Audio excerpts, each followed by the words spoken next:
Okay, so light, of course, is a form of electromagnetic radiation, and it extends over all frequencies, and it has different names at different places, but those are just a matter of convention. It's really all the same stuff. And so this is a nice plot. It shows electromagnetic radiation over a range of 14 orders of magnitude here in the frequency of the waves or the wavelength, either one. And you can see that all of visible light is only about 1 octave out of all that. Visible light covers about a factor of 2 in wavelength, and each of these little things here is a factor of 10. So if we look only at visible light, we're only looking at a very small piece of the electromagnetic spectrum. There's a good reason we look at that part, which is the atmosphere is transparent to it. We can see it on the ground. It's also where stars put out most of their radiation in the visible light. The sun in particular peaks up right in the middle of this part of the spectrum that your eye is sensitive to. And that's probably not an accident for those of you who have to teach biology and evolution too.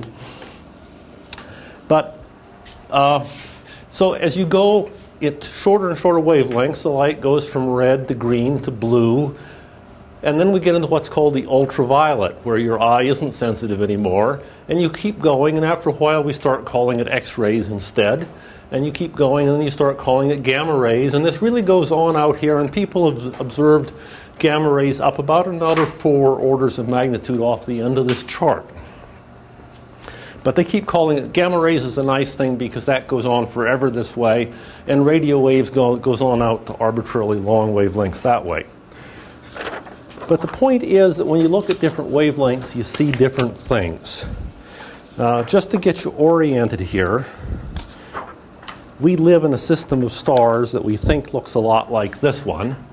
There are a lot of systems like this around, so we can take a picture of another one from the outside. And the sun is located about halfway out from the center to the edge, and sort of right in the middle of the disk of this thing.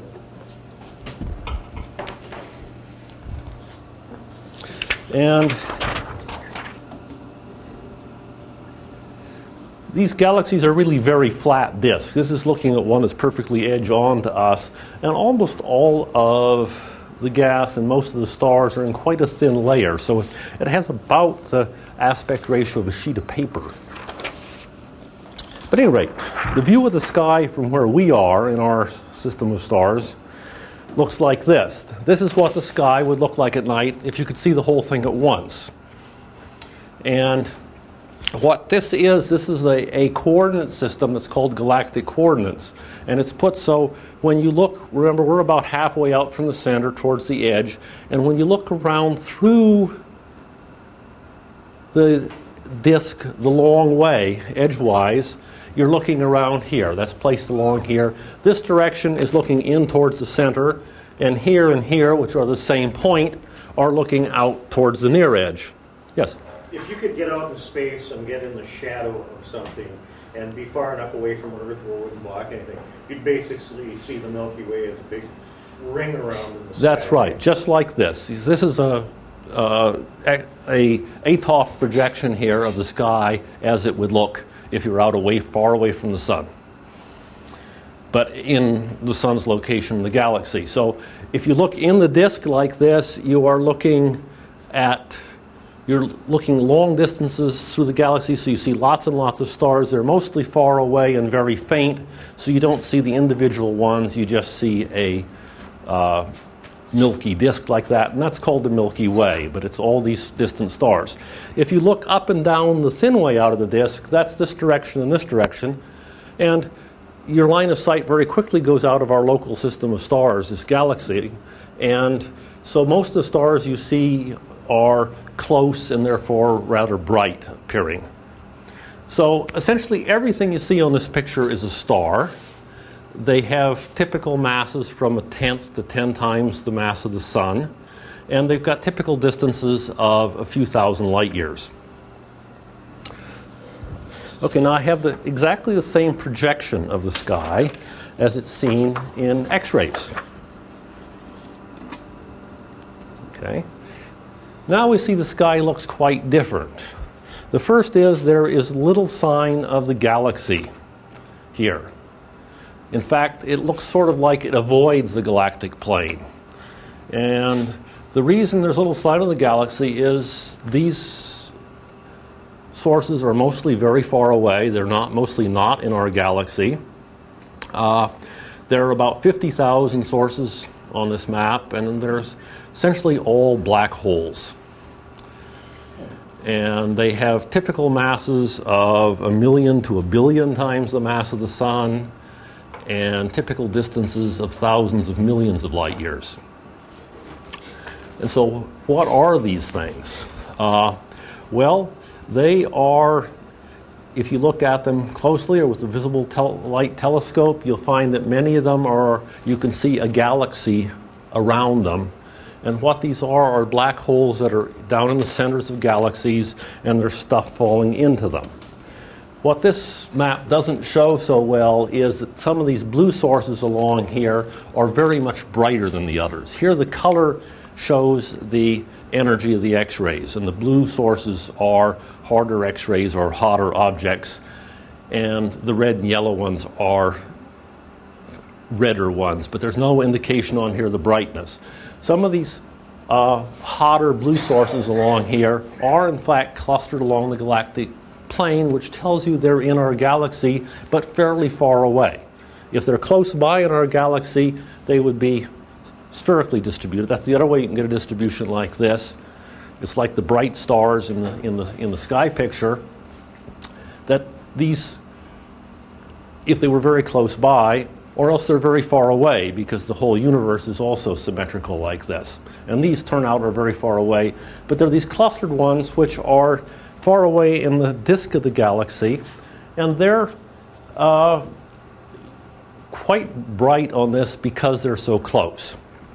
And what those closer ones are is they're little black holes and neutron stars that have stuff falling into them. You can't, of course, actually see black holes. You only see things falling into them. But the gravitational field is so strong they're a black hole that when something falls in, it gets going very, very fast. And frictional forces turn that kinetic energy into heat and heat it up to temperatures of millions of degrees where it radiates X-rays. So this stuff, as it's falling into the black hole, gets very hot and radiates a lot of X-rays. The history of X-ray astronomy is kind of interesting. People originally didn't think that X-ray astronomy would be interesting. When we first had access to space with captured German V2s and early rockets, people were very interested in gamma ray astronomy because they realized by then that all the heavy elements are formed inside of stars, and in forming nuclei, you're going to make nuclear gamma rays, and so they thought this was something you could look for. But X-rays, they knew they had seen X-rays from the sun on some early flights. The sun's corona makes X-rays, but only about 0.1% of the energy of the sun comes out in X-rays.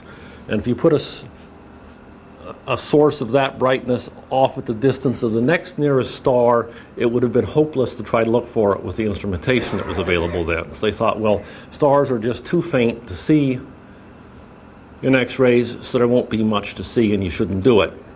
But in 1962, a guy named Bruno Rossi at MIT thought that, well, if you look with a new capability, you're likely to see something new. So on various pretexts, he got the Air Force to fund a sounding rocket for flight to look for X-rays. And on that very first flight, they discovered both the first one of this type of source and the diffuse X-ray background, which is my own area of interest. And of course, for a long time, they didn't know what these things were. They knew they were far away in our galaxy, and so they knew the luminosity of them was like 100,000 times the brightness of the sun, and all in X-rays. So these things were basically 100 million times brighter in X-rays than the sun, and no one could figure out what made them. But of course, at that time, nobody had ever seen a neutron star. Nobody thought black holes existed, or very few people thought black holes existed.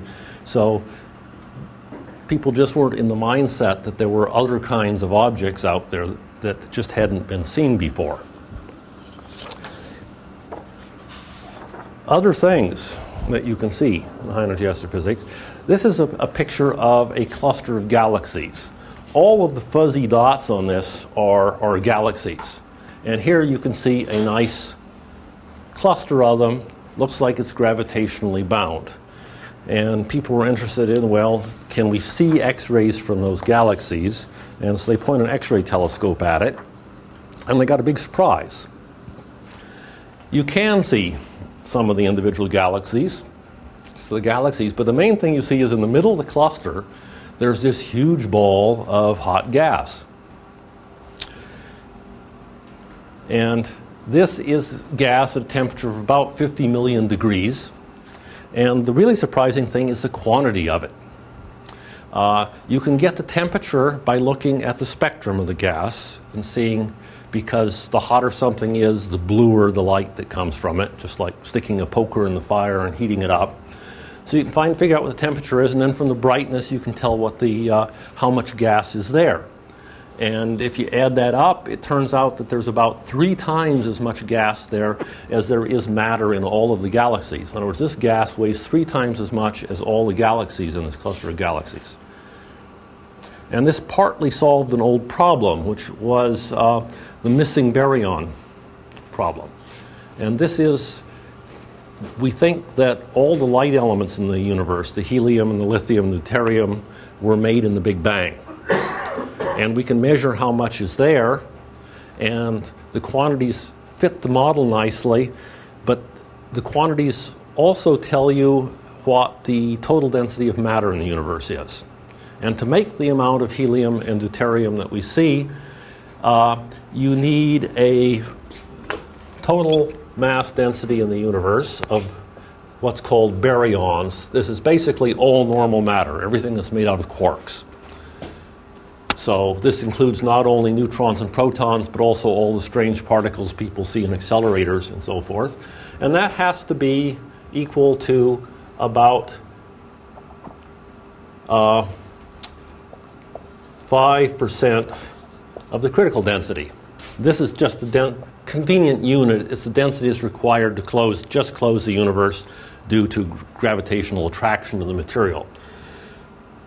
So we need 5%. The problem is that if you add up all the mass you see in stars and galaxies and things, you get only 1/10 of that. So with this one observation, why we've increased the baryon tally in the universe by a factor of 3. So we're up to 0.015 about. We're still about a factor of 3 short, so there is still a missing baryon problem. The other problem that this tells you about is this is hot gas, and PV is still equal to nRT. So this has pressure that you can calculate. And so it will expand away if something's not holding it in. You don't think there's a box around it. So what's holding it in? The natural thing to think of is gravity. Okay, well, most of the mass of the cluster is the gas itself. So the idea is, well, maybe it's self-gravity. But you can calculate the gravity and you can calculate the pressure, and you find out that the gravity from this gas is short by a factor of almost 10 of having enough mass to hold itself together. So there's something else there that has, if you spread it out over the whole galaxy, we need rho matter about 0.3 just to hold this in. We're pretty directly seeing that gravitational force because something's holding that in. We can directly observe the density and temperature, so we know the pressure. And it takes this much matter. But that's more than you want. So this is the second problem. This is called the non-baryonic dark matter problem.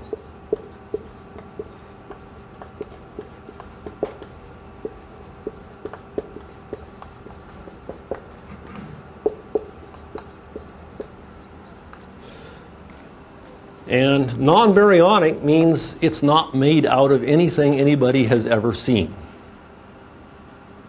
So, and it's 3/4 of the material in the universe is something nobody's ever seen before. So we have two problems that have come up here. One is we can't find all the baryons we think need to be there. And the second problem is most of the universe is made of something we've never seen.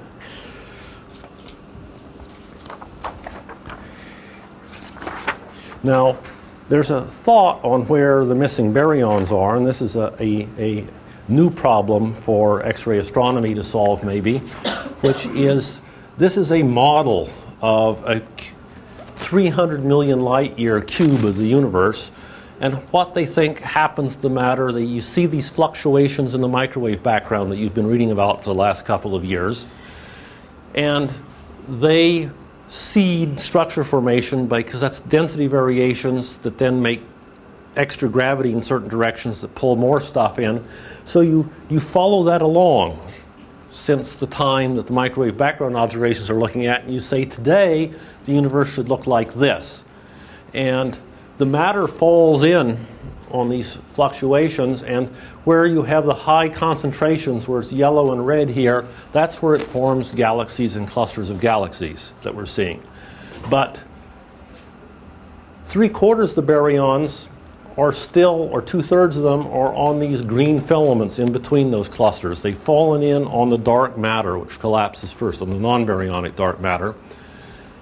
And in falling into that gravitational potential well, it's heated up to a temperature like 1,000,000 degrees. At 1,000,000 degrees, the hydrogen and helium are completely ionized, and that makes them very hard to see. So this is why the baryons are missing, we think, is because they're at a temperature like 1,000,000 degrees, which is a hard temperature to look at, because since you don't have any atoms with electrons on them, they don't have any absorption lines in the visible light or in the radio. And actually the only way you can see this material is to look in the X-rays, where it should be radiating. So we actually have proposed, along with Space Science and Engineering Center here, a satellite experiment to look for this stuff. Just one more aspect of X-ray, the X-ray sky, is if you get rid of all those 50,000 black holes and see what's left, well, you find the whole sky is glowing softly in X-rays. And these are maps of the sky, two slightly different X-ray energies, 1/4 of a keV and 3/4 keV. Sky looks completely different, so this background, diffuse background, has more than one source. Actually has several. The only thing they have in common actually is that we don't really understand any of them.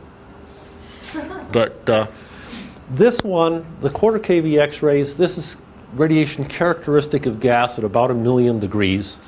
And we think that this comes from the interstellar medium near the sun.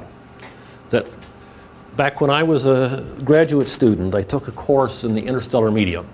And first day of class, they told us the space between the stars and the galaxy is filled with hydrogen gas, density of 1 atom per cubic centimeter, temperature of about 80 Kelvin.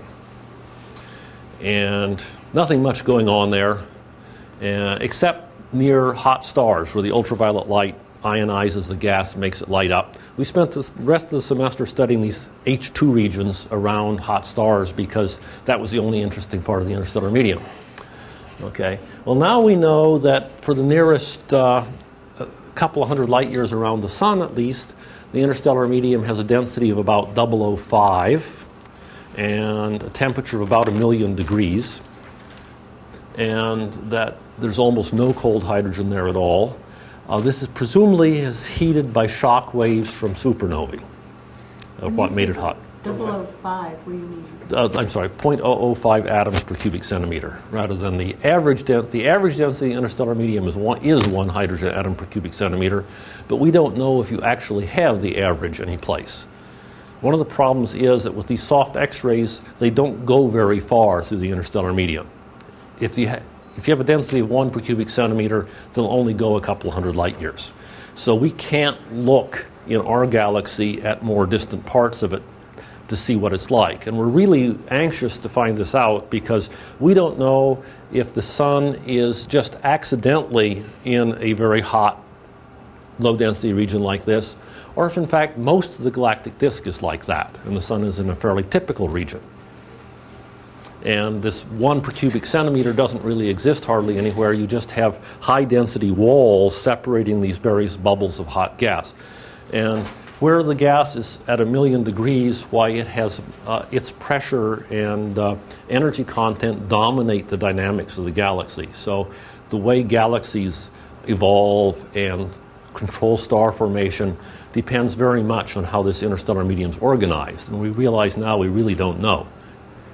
What is the thought behind where the energy comes from to get these temperatures that far out? Yeah, from the well, this was a big mystery for a long time. In fact, the fact that it was hot gas was something no one thought of because no one thought the interstellar medium was hot.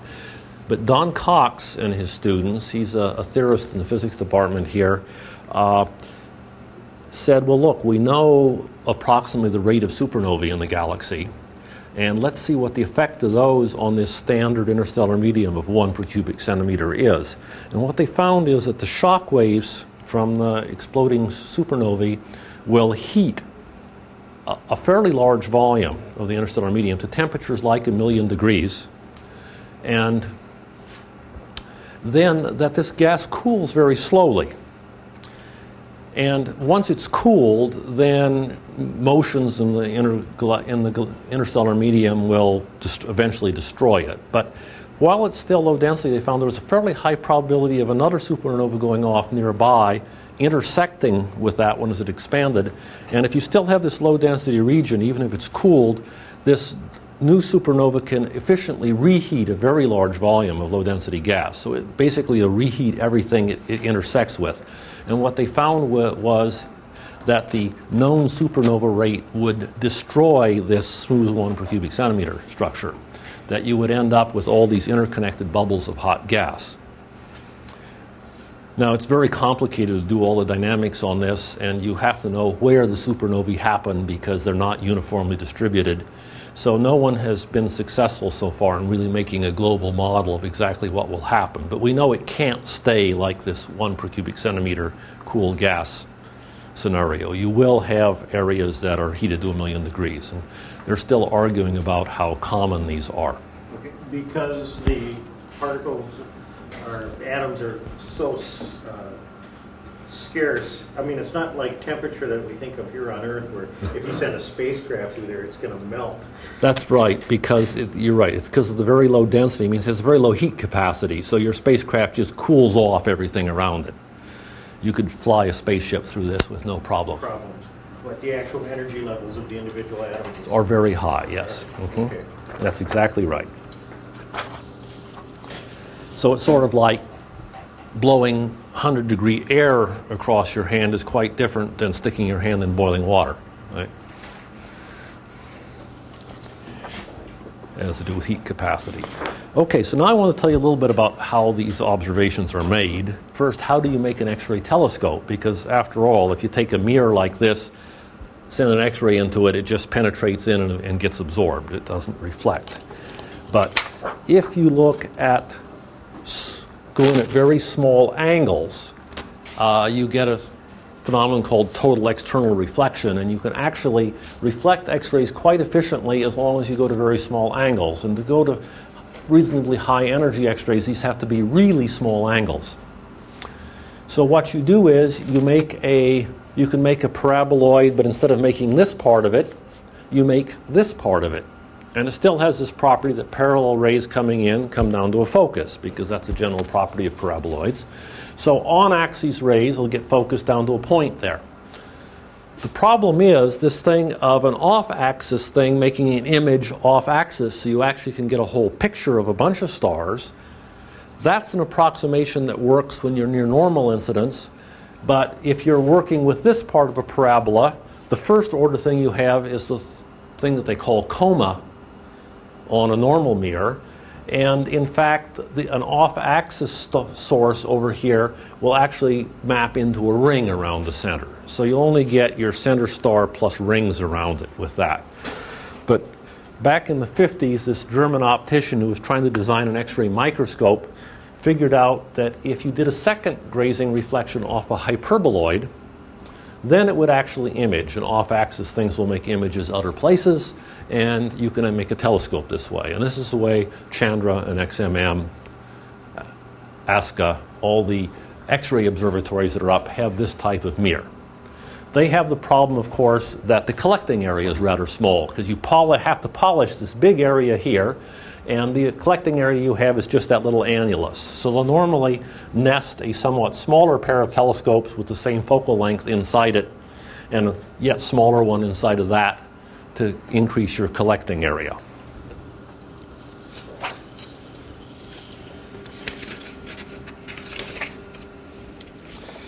Now, yes.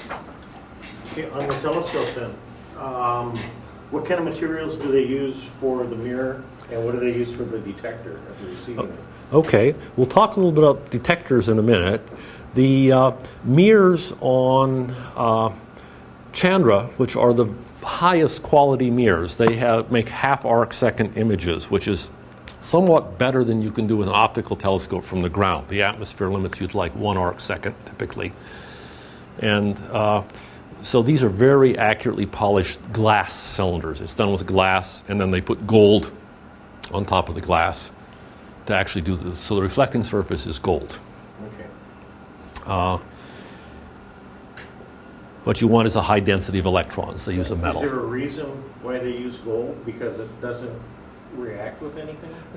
You want a high density of electrons, and you want not to have excited states of those electrons in the wavelength range you're interested in. The problem is that X-rays are typical energies for moving electrons around in an atom, and then the coating tends to absorb those energies.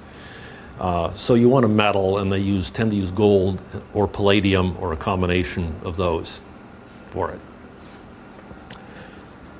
It's actually similar to the reason you use metals for visible light. It's just the selection is a little bit more important for the X-rays.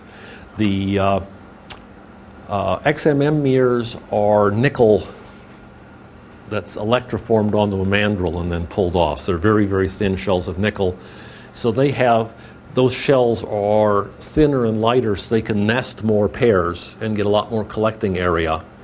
But you can't keep the figure as accurate. So it has about 15 arc seconds accuracy. But they both about the same size on the outer one, 1.5 meters. Actually, XMM's a little bit smaller. But Chandra has 4 nested mirror pairs and weighs 2 tons. And each XMM mirror telescope has about 50 or 40 nested mirror pairs. And on AXAF, you have only 1,000 square centimeters of collecting area, and you have about 8,000 on XMM. And the ultimate of this is the people at Goddard Space Flight Center developed this technology that you take just sheets of aluminum foil, 5,000th of an inch thick, you dip them in lacquer. Part of the problem is having to polish to this essentially atomic scale smoothness. So the super polishing these mirrors is a very expensive process. But he found that you could just dip these in lacquer, and you let the surface tension pull the surface smooth and the lacquer harden, and then you evaporate a little gold on it without ever touching it, and you have an almost perfect surface to get good X-ray reflectivity. And these foils can be rolled into a section of a conical approximation to this paraboloid and hyperboloid you want. So they put these sets of foils, but since they're only 5,000ths of an inch thick, they can nest them very closely together. And the Japanese had flown these Goddard mirrors on one of their satellites, and they have a mirror about this big around. The Chandra mirrors, 4 mirror pairs, weigh 2 tons. Here, this thing, which is 200 mirror pairs, about this big around, it has 3 times as much collecting area as AXAF, and you can pick it up and carry it off. It weighs 15 kilograms. What kind of resolution? But that's only an arc minute resolution because of the waviness in the aluminum foil. So you're trading one thing for another. Right. And now, of course, they're trying to do both on the next big NASA X-ray observatory called Constellation X. Is supposed to have a collecting area of 30,000 square centimeters, but still get 10 arc seconds resolution. And they aren't quite sure how they're going to make the mirrors for that yet. Okay, so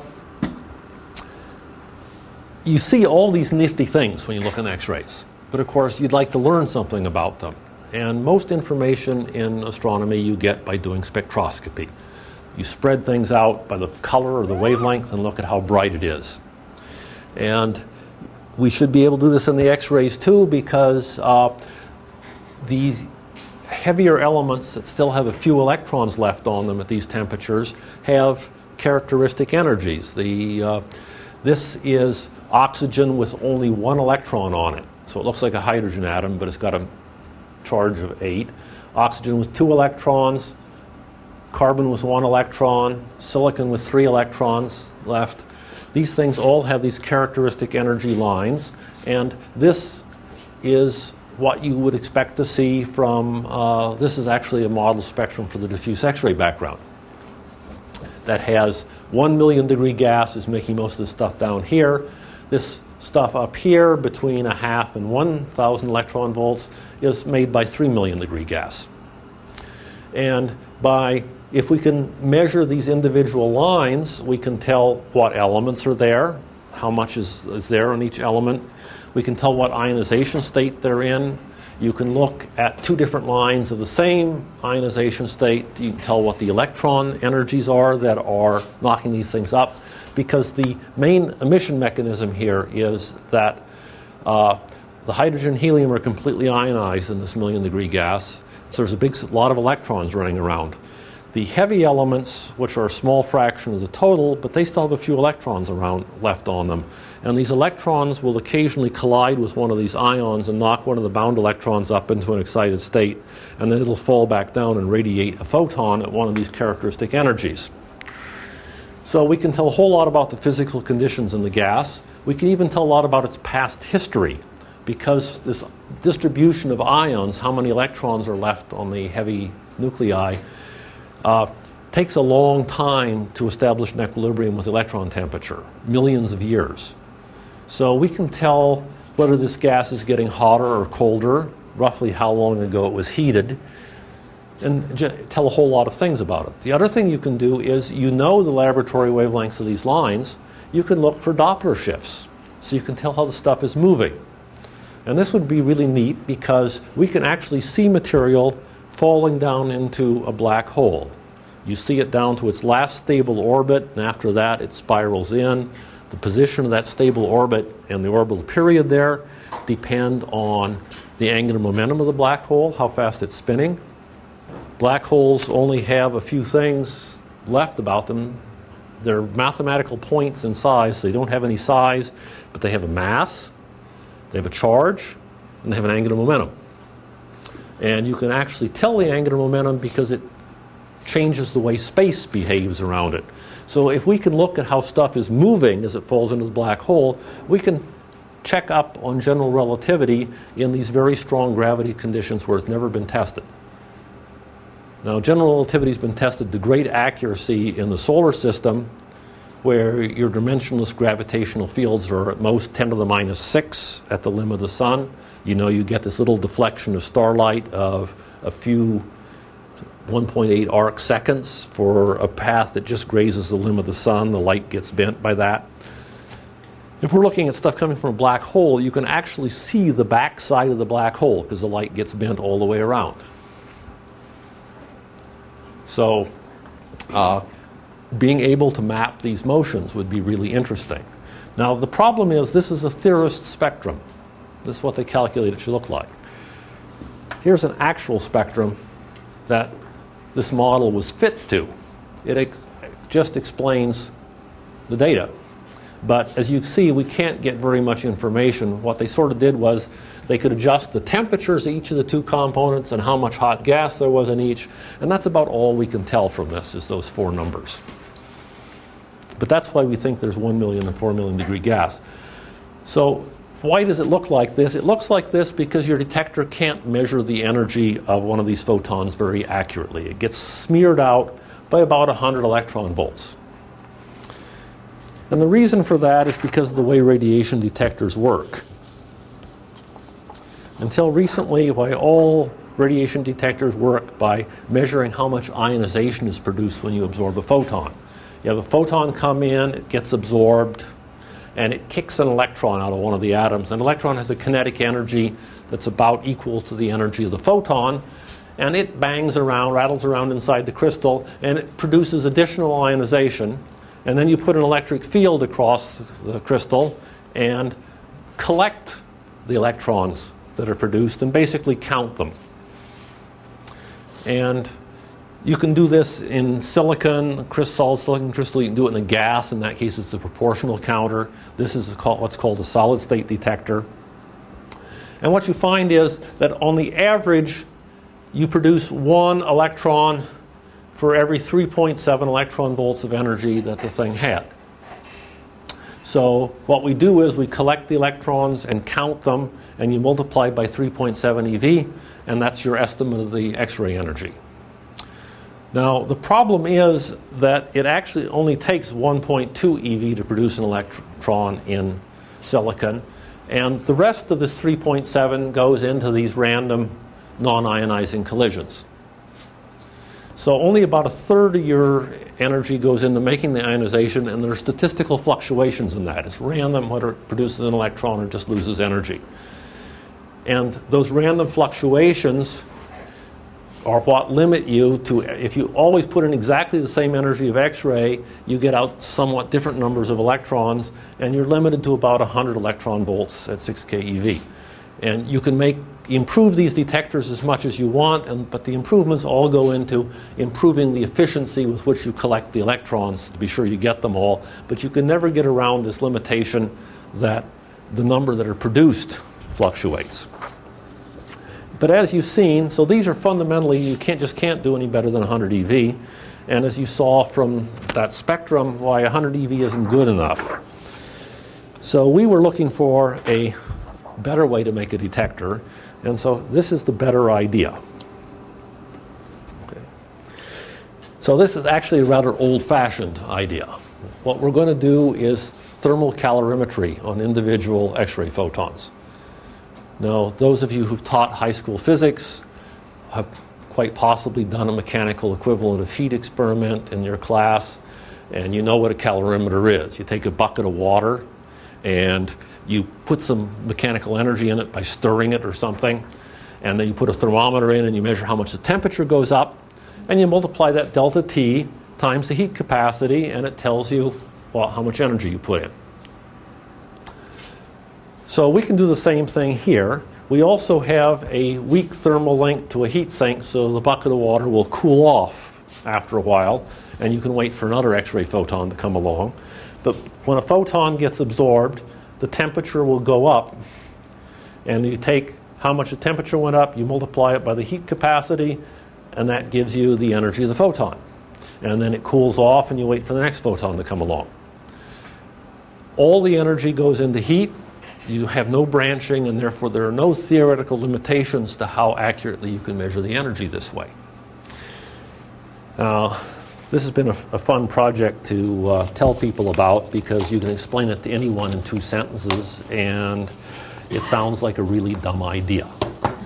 Anyone with reasonably well-developed physical intuitions would realize what a dumb idea this is, because even an X-ray photon, one photon's got an energy like 10 to the minus 15 joules.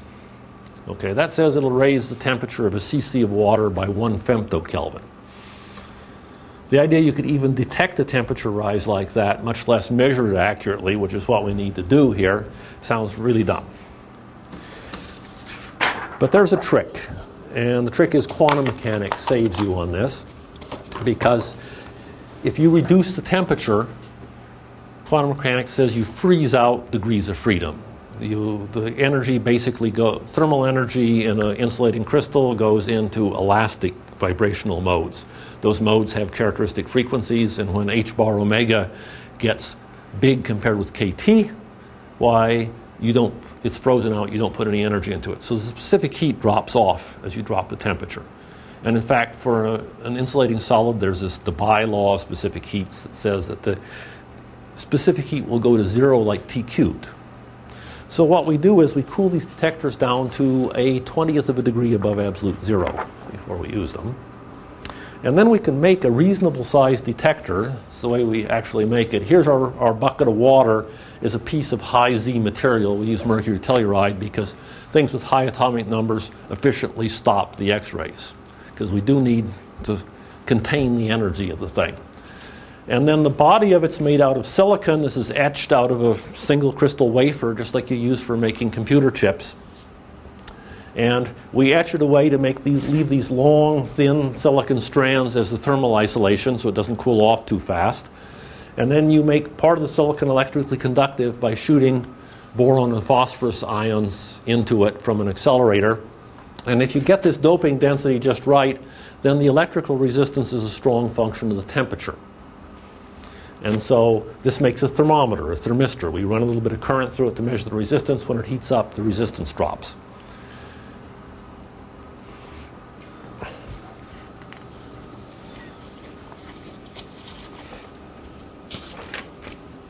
And we use the equipment in the integrated circuit lab over in the engineering campus here, and we can make a whole array of these detectors. So this is 2 rows of 18 detectors. These are the mercury telluride strips. You can just see those little thin silicon hairs coming out. This is about 1/3 of a square centimeter. These guys are 2 millimeters by 1/2 millimeter each. And then the connections to the thermometer come down the legs and over here to the edge, and then are bonded out with wires, and we can bring them out to an amplifier and run the current through and look at the voltage across it. And when it's cooled to 50 millikelvin, the specific heat is so low that a 10 to the minus 15 joule photon, which we've put into it in the laboratory here, this is the voltage across it. Since the resistance drops, the voltage drops when it's heated. That's 1 10 to the minus 15 joule photon hitting, and an actual recording of what comes out. And the temperature change here is actually a temperature increase of about 5 millikelvin. That's a 10% increase in the temperature, so it's trivial to see. It's like a 30 degrees C temperature rise at room temperature. So we can very easily see it. We can measure it to about a part in 1,000. So what you do is you sort out these pulses by their height in what's called a multi-channel analyzer, add a count to that channel every time you see it, and this gives you what's called a pulse height spectrum here. So this is how many photons we've seen. This is how big the height of the pulse is. The radioactive source we had shining on the detector there makes 2 different energies of photons at 5,900 and 6,400 eV, and we can actually measure them here to about 7 eV. So this is like a factor of 20 better than a state-of-the-art solid-state detector will do in energy resolution.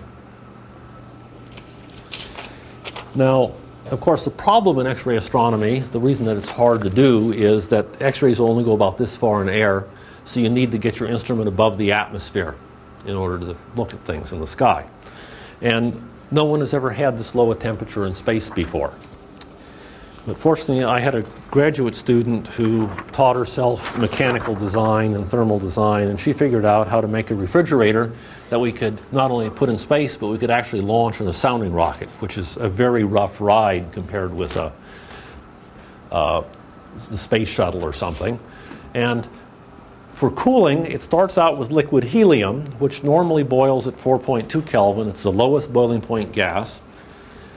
By pumping on it to reduce the pressure over it, we can make it boil at around 2 Kelvin or a little less. That's still way too hot. So we use the 2 Kelvin to cool a 50-gram crystal of iron alum. Iron alum salt crystal in here. You cool that to 2 Kelvin in a 40,000 Gauss magnetic field. That lines all the iron spins up with the field. And then we open the heat switch here, and then this whole crystal is thermally isolated, supported on these Kevlar fibers. And now you slowly reduce the field. And so these iron spins that you can think of a little bar magnet, they're less and less tightly held. And eventually you get down to a field where the thermal agitation, the thermal vibrations in the crystal, can knock some of the spins in the opposite direction. But since you still have some field there, that's the higher energy state. it absorbs that. It has to get that energy from somewhere. It absorbs it from these lattice vibrations, which are the heat in the crystal, so the crystal cools off.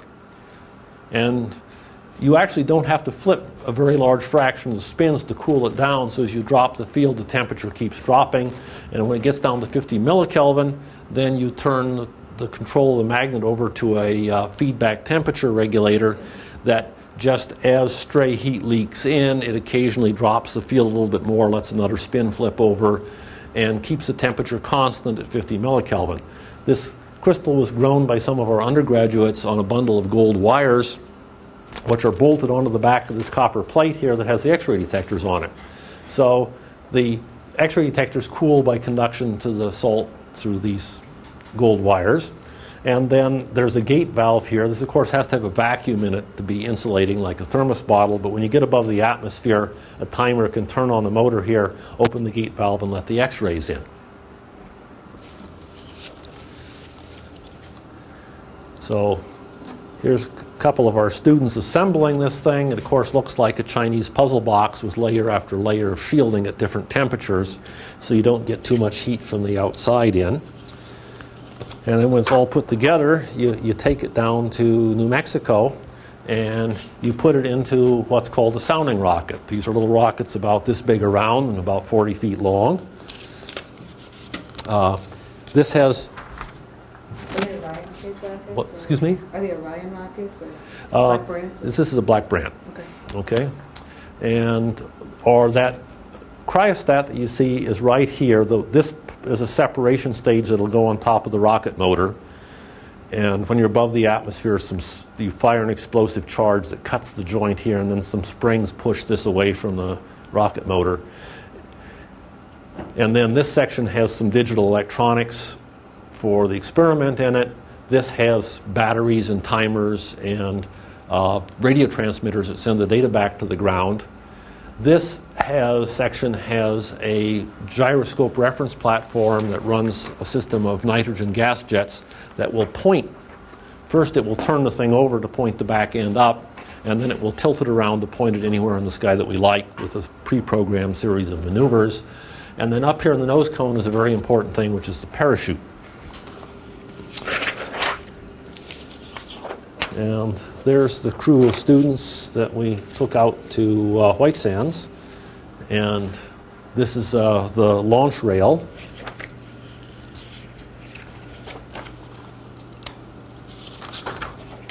And this is the Black Brant rocket here. So there's that payload that you saw sitting inside. It's now on the end of this Black Brant, which is a commercial sounding rocket made by a Canadian company. And then it has a first stage here, which is a war surplus Nike booster. That was used as an anti-aircraft missile. It was deployed all over the country back in the 50s. So there are thousands of these left around, and NASA gets them for free. So you wait till it's nighttime, because you got for the same reason you do visible astronomy at night. The sun puts out enough X-rays that scatter off the residual atmosphere that the sky is bright in the daytime. So you launch it at night.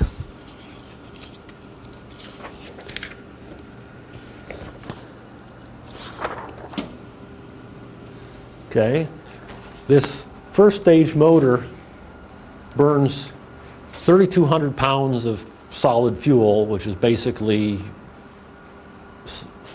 artificial rubber with aluminum shavings in it, in 3.5 seconds. So you take off, not like the shuttle where, they say 3, 2, 1, ignition, we have liftoff, we're now clearing the tower. This one goes 3, 2, 1, bang, and it's gone. Takes off at about 10 Gs. So at 3.5 seconds, the Nike burns out and falls away.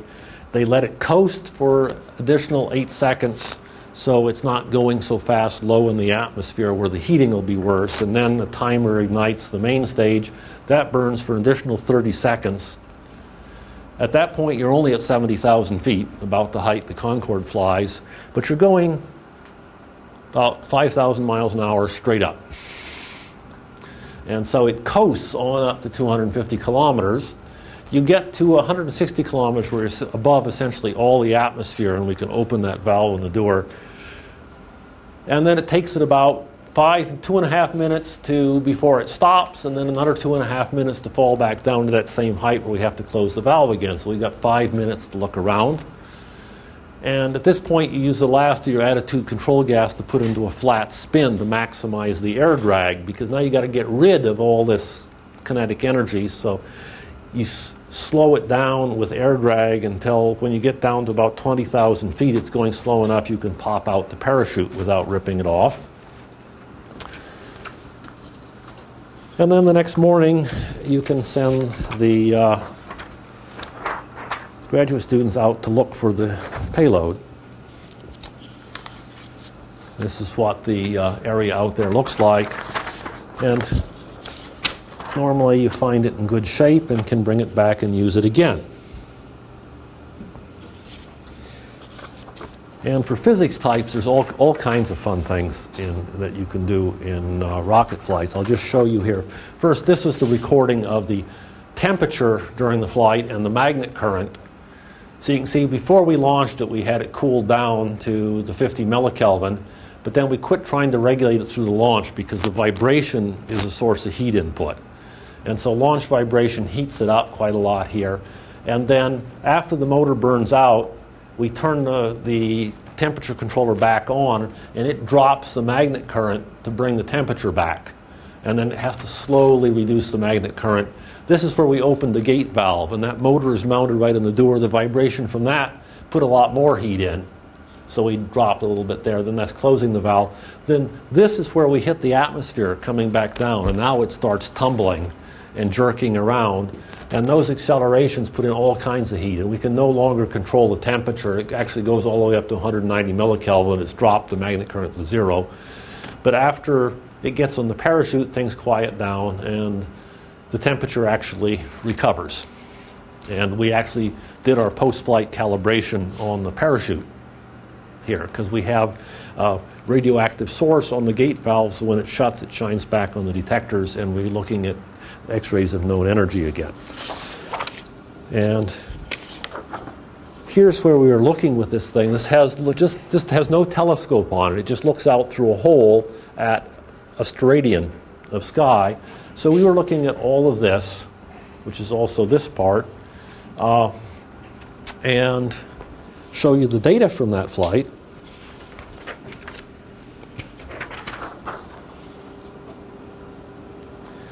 Okay, this bottom thing is our old Theris model again. And the top is the data from this flight. And for the very first time, we're actually seeing some of these lines. So now we know it really is hot gas. Cox was right. He didn't get everything exactly right. The relative intensities of these oxygen lines aren't quite right. But we do definitely see the oxygen was 1 electron, oxygen was 2 electrons, and carbon was 1 electron. We interestingly don't see these fairly strong iron lines. Particularly, there's an extremely strong one down here that people have looked for before, because this one at 72 electron volts, very low energy, but it's extremely bright. This line here is our filter transmission. We have to keep infrared radiation from hitting the detectors. So we have 5 layers of aluminum in front of this thing to reflect away the infrared. Those also, unfortunately, don't let through the low-energy X-rays very well. So up here, it has a high transmission, but it falls off. The carbon is mostly absorbing. The carbon supports for these aluminum filters are only 180 angstroms thick, and so they're supported on 1,000 angstroms thick plastic films. The carbon in the plastic film's absorbing here, but you get below the absorption edge on that, and it becomes transmissive again, and you can see these X-rays. But then it's once more falling off. The transmission is only 0.5% for that stuff. But this is the predicted intensity after the filter. So these lines are enormously bright. They're in fact responsible for more than half the cooling of a 1,000,000-degree plasma, according to the theorists. But this should have been up here, and in fact, we actually did finally see it. Say, people have looked for this before and not been able to find it when they thought they should just barely be able to, even with the cruder instruments. We actually do see it. There are 4 photons from that line there. If you could make a IR filter that was perfectly linear, then the upper part would look like the lower part, right? No, this is what the prediction is after. This is the predicted brightness after it's gone through the filter. Yeah. So this is what we should have seen if the model were right. But the filter is subtracting some of the energy that... The filter doesn't change the energy, but it changes how many get through. Right. So here, so for instance, this line here, before the filter, if we plotted the spectrum as it comes from the sky, this line would be about 20% brighter, but this line would be about 5 times as bright. Okay? And these lines in here are actually quite bright. They just come where there's not much transmission from the filter. Yeah. And this line here is outside the incident on the atmosphere of the Earth. This line is 200 times higher than that. So, in other words, if you could make the transmission of that filter more linear across that whole spectrum, then we could see these low energy lines much better. We Right. could, for instance, right now we can't observe the lines in here and here because we have no filter transmission there. So we're trying to make thinner filters. The problem is these are already extremely delicate. We have to actually attenuate the infrared radiation by 10 orders of magnitude.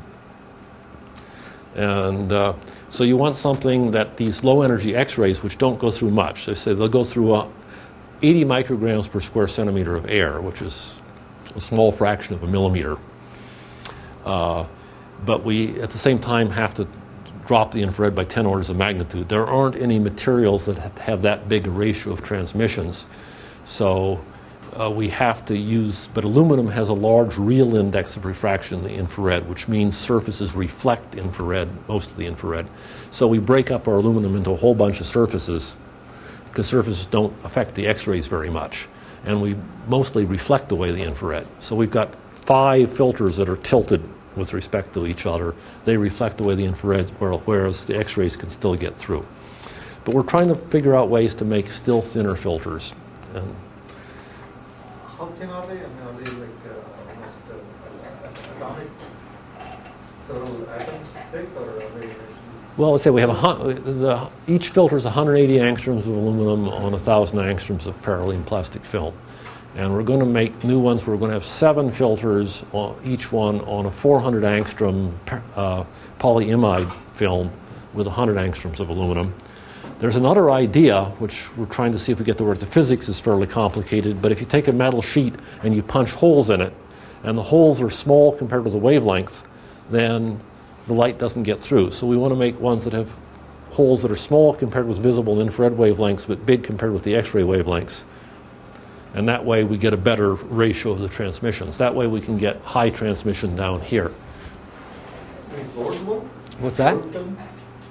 Films of gold? Gold absorbs X-rays a lot more than aluminum does, and it doesn't reflect the infrared any better. So you're better off with aluminum.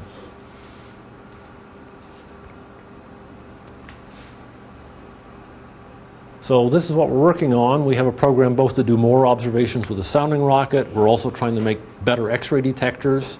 There's a new idea for the thermometer. Instead of using this doped semiconductor thermistor, why the idea is you take a little strip of superconducting metal and run a current through that. And for that, if we plot resistance of the strip against temperature, it has some resistance until you get down to its superconducting transition temperature, and then the resistance goes to 0. So the resistance versus temperature looks like this. So if you can operate it right here, you have an extremely sensitive thermometer, because a very small change in temperature makes a big change in resistance.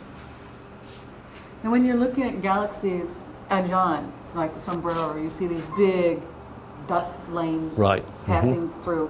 What kind of densities are you expecting then in regions like that? Well, where the dust and cold gas are, the densities are probably higher than 1 per cubic centimeter. Again, we don't know exactly how in an edge-on galaxy, you're also not going to be able to see exactly how it's organized. But presumably, the dust is associated with the cold gas, although one thing this is telling us is this iron is down a factor of 8 or so from what's expected. And how can that be? Well, it has to say that there isn't iron in the hot gas. And why not? Well, we know that in cool regions of the interstellar medium, there's not much iron in the gas phase because it's all tied up in these dust grains, as you see in the Sombrero galaxy. But people had always supposed that by the time you run a shock wave through this gas and heat it up to 1,000,000 degrees, you'll vaporize the dust grains, and all that stuff will go back in the gas. But apparently that doesn't happen. At least the iron, most of the iron-containing dust grains must still be in grains, and they somehow figured out how to survive in this being heated to, having the gas around them heated to 1,000,000 degrees. And we don't really quite understand how they do that. But at any rate, you do have cold gas because we know that you've got this average, the total number of atoms you see would make an average density of 1 per cubic centimeter. And the question is it mostly spread out at 1 per cubic centimeter with just rare hot regions, or does hot gas fill most of the space, and then there may be 100 per cubic centimeter walls in between? And we're trying to tell something about that by doing X-rays of face-on galaxies. So these walls are probably more dusty, and the vacuum are more gassy, so to speak. The hot regions would probably have less dust, although they apparently still have some. On your detector, okay, like if you're working in visual wavelengths, the more pixels you could get, and the smaller the pixel, the more information about the object that you're looking at. Right. So is that true in X-rays? That's so true. if you can get those guys instead of long and rectangular, and 2 millimeters long, that's if right. you could make them microns long and make lots of them. Okay, yeah, we'd like to do all those things, because the Chandra X-ray telescope, for instance, is using CCDs for detectors, which is basically an array of little solid-state detectors. Yeah. So they're basically getting almost the theoretical resolution of silicon from that. So they get reasonable energy resolution by the old standards. You just can't do this kind of stuff with it. And they have 1,000,000 pixels that are flying. Okay, 1,000 by 1,000 is pretty standard. Unfortunately, astronomers are now spoiled. They expect 1,000 by 1,000. But CCDs work by shifting the charge from one pixel to the other, so you just have one amplifier in the corner and use it to read out the whole 1,000,000 pixels. Okay, we can't shift heat around that way, so we have to have an amplifier right now on each pixel. And now we have no imaging on ours. We have a lot of pixels just to increase the collecting area, but we're making an array, or helping make an array, for a Japanese observatory with a telescope. And that will have 36 channels, because that was how much electronics there is room for, but it's a 6 by 6 array of square pixels. So it has a telescope making an image on it, so we'll get a 36 pixel image. You'd like, of course, to have a 1,000 by 1,000 pixel image, but we don't know how to build how to hook 1,000,000 amplifiers onto this. But people are working that, particularly with these superconducting thermometers. They use a different kind of amplifier. These use silicon field effect transistors are a good match to these thermometers we're using. For this, you need SQUIDs, superconducting quantum interference devices. They're nice because they actually will run at the temperature of the detector, so you can hopefully integrate them on the detector chip, get more amplifiers in. They're planning to fly 30 by 30, about 1,000 pixels on this constellation X. In what size of an array? Well, those will be about 200 micron pixels, because that fills the field of view of the thing. Okay. If you could make more pixels, you'd make them smaller and use them with a better mirror. But we need to figure out ways of handling very large numbers of amplifiers in, or clever ways of switching amplifiers around between pixels. Change subjects again. Okay. You showed earlier a picture of a bunch of galaxies in a big cloud. A cluster of galaxies, yeah, right? Yeah, a cluster of galaxies with a big cloud of gases, right. Dust and stuff around there. Inside those galaxies, we're looking at averages based on what you've been talking about of 1 atom per cubic centimeter, that dusty cloud that's between all of those galaxy clusters, what would that be versus, large distances between the clusters themselves? Let's see, I'm not sure the question. You're asking, okay, you've got clusters scattered around the universe. Okay, within the galaxy, we're dealing with about one atom. You have a density of 1 atom per cubic centimeter in the galaxy. Okay, now, outside that galaxy, in that cluster. In the cluster, okay, the density of that hot gas in the center, down to the center of the cluster, is about 10 to the minus 3. Okay, so it's like the density actually of this hot region in our galaxy around the sun. Okay. But of course the volume there is huge. That is the volume of many, many galaxies in that, because it occupies the whole central region of the cluster. Now, galaxy clusters, you've got a cluster here and a cluster here, then what kind of densities you're talking about between that? Well, that's that green, you remember those green filaments? Yeah. This is what nobody knows. You don't see any absorption lines when you look at a distant quasar coming through the intergalactic space. You see that in the nearby universe. At the far universe, you see what they call this Lyman alpha forest. There are gas clouds floating around between them. The density is very low. If you take this, rho c is about, if you just spread the mass out uniformly, this is about 3 hydrogen atoms per cubic meter. Okay, so it's 3 × 10⁻⁶ per cubic centimeter. That's the average density of the universe at rho c equals 1. What it is in baryons, we think the baryon density is 0.05, so it's 0.05 times that, so it's 3 times, it's 0.15 per meter cubed is what Big Bang nucleosynthesis says is the average hydrogen density in the universe. And a third of that is in galaxies and clusters of galaxies. The other 2/3 we're not sure, but we think maybe it's in those filaments in intergalactic space. And then we would have seen them if they weren't hot enough to keep all the hydrogen helium ionized. So the idea is that they're typically 1,000,000-degree temperatures, in which case we should be able to see them in the X-rays. The problem is, how do you separate them from this much brighter foreground emission from our own galaxy? And the answer is, since they're fairly far away, they'll be redshifted. So we can look for bright lines like these that are redshifted over from the different filaments. Of course, they'll be much fainter, so we can't do it with a 5-minute rocket flight. We need a satellite that can be up and look for a year. Now, has there been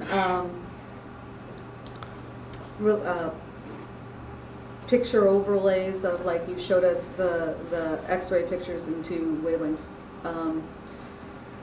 compared against the background radiation of the universe, like from a Kobe image? Has anybody done a relationship to see whether or not there's similarities in the galactic? They have. You don't expect a relation with these fluctuations you saw on the Kobe map, because those are making structures that are still too big. Now, some of these finer scale maps are getting down to things that do clusters of galaxies. And so then you might start to expect to see some correlate. In other words, the fluctuations you saw there are things that later on will have formed clusters of galaxies. And so then you could expect to see a correlation. But we don't have really good enough of the cosmic ray background maps yet to try to correlate with the clusters of galaxies. I have seen a couple of papers on people attempting to do that with visible light maps of where clusters of galaxies are with the microwave background measurements. Because supposedly those things are related. Can we get it? I was wondering to get back to black holes.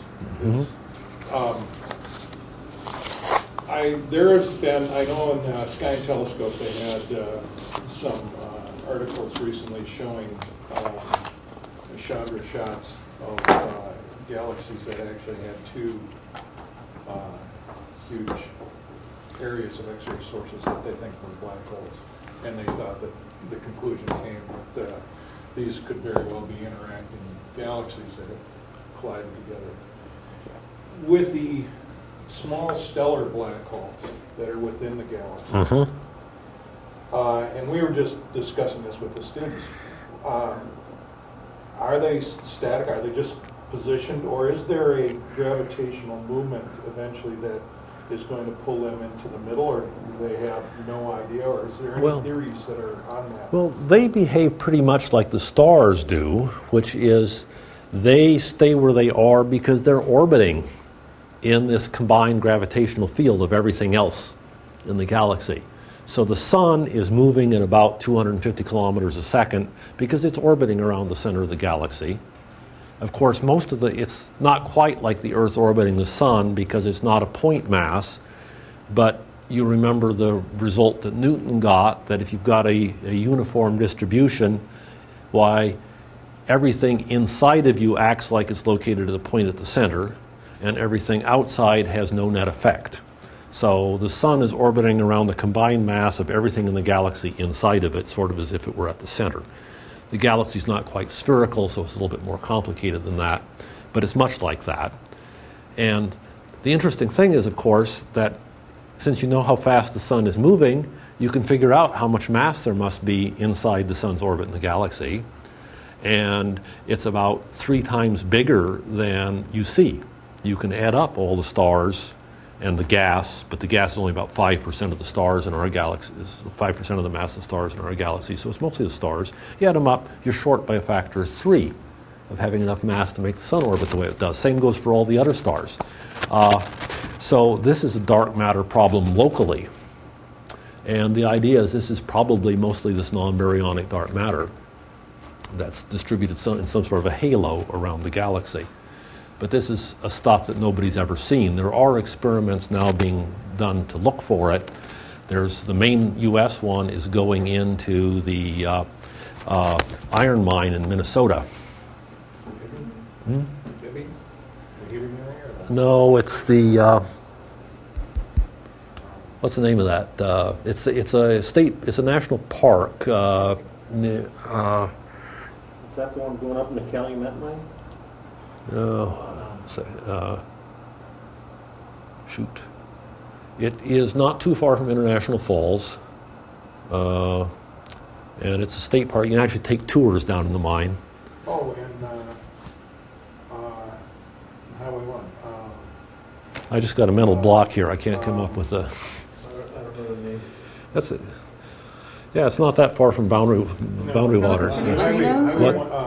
Yeah, there's a neutrino experiment there also, that they're going to shoot a beam from Fermilab up there.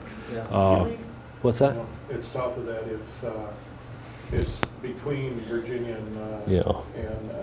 I know this perfectly well, but I just have a block. Tower. Tower Sudan, yes.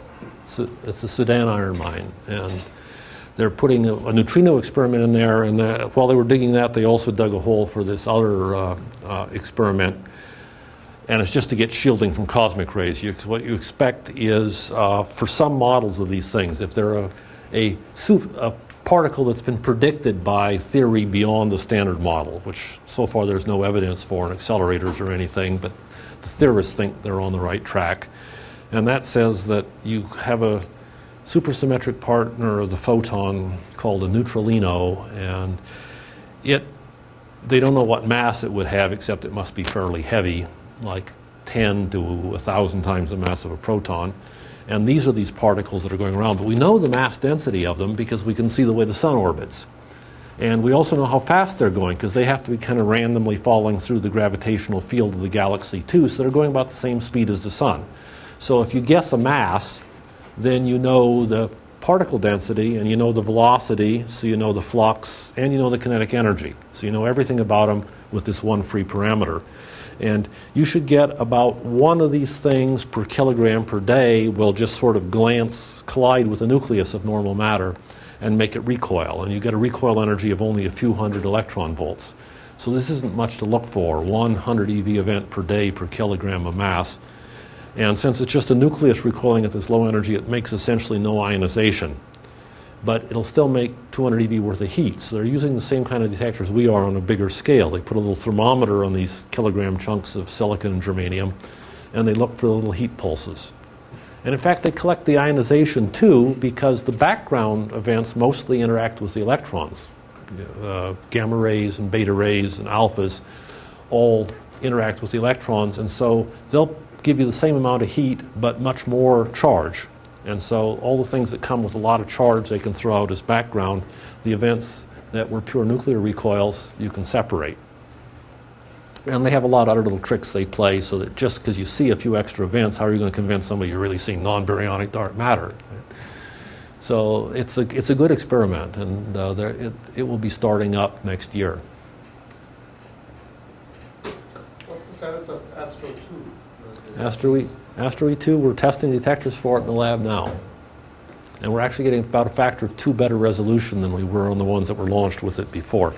This is this Japanese X-ray observatory that will be the first thing in orbit with these new X-ray detectors on it. It was actually launched a year ago, February, but the first stage motor failed, and it ended up somewhere in the bottom of the Pacific Ocean. But it's being rebuilt. They're actually making the salt crystal for the refrigerator here in this building. Sometime we haven't taken a building tour yet. We're waiting for a good day. So we can start at the roof and go down. Yeah, you probably get Tony to show you the salt pill. It's actually they made the one for the first flight, and it's actually become sort of a cottage industry now. They got that one works so well that other people now are trying to fly low temperature detectors for infrared and so forth as well, and making the same kind of refrigerator. And I think that Tony and company have made like 4 of those. They've made 4 of them for various NASA flight projects. Going back to Chandra, Chandra was looking face-on galaxies, right? The dust. Yeah, well, they can point it at anything, but one of the things they've done is to look at face-ons, yes. Have they determined that there's more dark matter around the edges than towards the middle? I have not heard that, no. Okay. That isn't to say that I've kept up with all the results. Well, if there are no more questions, I want to thank them. Well, thank you all. It was nice.